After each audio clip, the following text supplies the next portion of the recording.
बच्चों, क्या तुम जानते हो दिवाली क्यों मनाई जाती है? मैं सुनाती हूँ आज आपको दिवाली की कहानी। बहुत समय पहले की बात है बच्चों। अयोध्या नाम की एक सुंदर नगरी थी। वहाँ एक बहुत ही दयालु और न्यायप्रिय राजा रहते थे, राजा दशरथ। उनकी 3 रानियां थीं, रानी कौशल्या, रानी सुमित्रा और रानी कैकेयी। राजा दशरथ के 4 बेटे थे, राम, लक्ष्मण, भरत और शत्रुघ्न।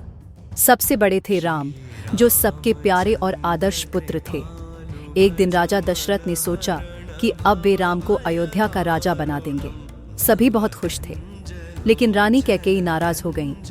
उन्होंने राजा दशरथ से कहा, महाराज, याद है जब मैंने युद्ध में आपकी जान बचाई थी, तब आपने मुझसे 2 वचन देने का वादा किया था। अब मैं चाहती हूँ कि आप वो वचन पूरा करें। मेरा पहला वचन है कि मेरे बेटे भरत को राजा बनाया जाए, और दूसरा वचन यह कि राम को 14 साल के लिए वनवास भेज दिया जाए। राजा दशरथ बहुत दुखी हुए, पर वचन से बंधे थे। उन्होंने भारी मन से राम को वनवास जाने की आज्ञा दी। राम जी ने बिना कोई शिकायत किए सब स्वीकार कर लिया। उनके साथ सीता माता और लक्ष्मण भी वन जाने लगे। तीनों ने जंगल में झोपड़ी बनाई और वहीं रहने लगे। एक दिन एक राक्षसी आई। उसका नाम था शूर्पणखा। वह राम जी को देखकर मोहित हो गई और बोली, राम, मैं आपसे विवाह करना चाहती हूँ। राम जी मुस्कुराए और बोले, देवी, मैं तो पहले से विवाहित हूँ। आप चाहें तो मेरे छोटे भाई लक्ष्मण से बात करें। जब शूर्पणखा लक्ष्मण के पास गई, तो लक्ष्मण ने भी उसका प्रस्ताव ठुकरा दिया।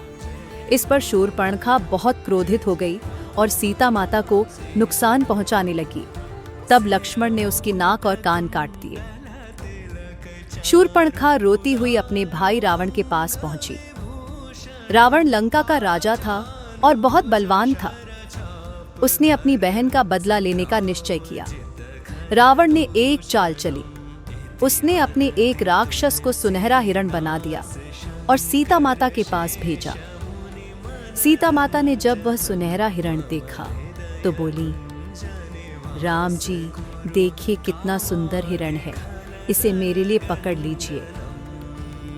राम और लक्ष्मण हिरण के पीछे चले गए। इसी बीच रावण एक साधु के वेश में आया और सीता माता का अपहरण कर लिया। जब राम और लक्ष्मण लौटे तो सीता माता वहां नहीं थी। दोनों बहुत दुखी हुए और उन्हें ढूंढने लगे। रास्ते में उन्हें एक घायल पक्षी मिला। उसका नाम था जटायु। जटायु ने बताया कि रावण सीता माता को लंका ले गया है। राम जी ने सीता माता को वापस लाने की ठान ली। उन्हें रास्ते में वानर और भालुओं की सेना मिली। उन्हीं में से एक थे हनुमान जी, जो बहुत शक्तिशाली और उड़ने में सक्षम थे। हनुमान जी समुद्र पार उड़कर लंका पहुंचे और देखा कि सीता माता वहां बाग में कैद हैं। उन्होंने सारी जानकारी राम जी को दी।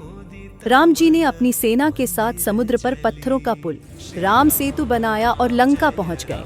वहां रावण के साथ भयंकर युद्ध हुआ। अंत में राम जी ने रावण का वध किया और सत्य की असत्य पर विजय हुई। राम जी, सीता माता और लक्ष्मण 14 साल बाद अयोध्या लौटे।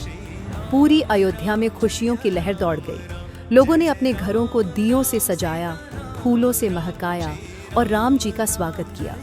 उस दिन से ही हम सब हर साल कार्तिक अमावस्या के दिन दियों का पर्व दिवाली मनाते हैं। दिवाली हमें सिखाती है कि सच्चाई और अच्छाई की हमेशा जीत होती है और अंधकार पर प्रकाश की विजय होती है।